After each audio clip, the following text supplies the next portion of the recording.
আসসালামু আলাইকুম রহমতুল্লাহ। আশা করি আপনারা সব ভালো আছেন।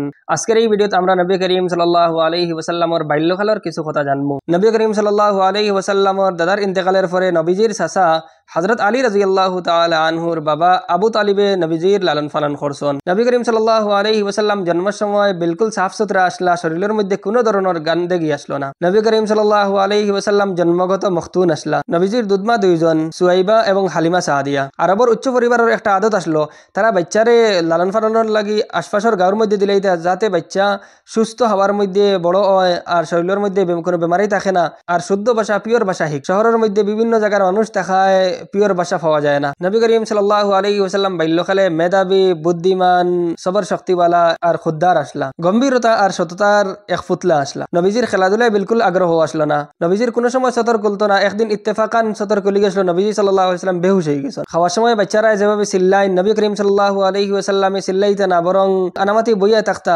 যখন চাচায় ডাক দিতা খানির লাগে, তখন আইয়া দস্তারখানাও বইয়া খাইতা। খানি যে কোনো তো থাকক, নবী করিম সাল্লাল্লাহু আলাইহি ওয়াসাল্লামে নাপছন্দ করতা না। সততা, সভ্যতা, সম্মান, আমানতদারি, আদব, আখলাক যত বালা সিফত হইতে পারে আল্লাহ তাবারাক ওয়া তাআলা নবী করিম সাল্লাল্লাহু আলাইহি ওয়াসাল্লামের ভিতরে পুরা ভরিয়া দিলেই। বুঝদার হওয়ার পরে নবী করিম সাল্লাল্লাহু আলাইহি ওয়াসাল্লামে অন্যর উপরে বুঝাইয়া থাকছেন না, বরং নিজে কামাই করিয়া নিজে চলছেন।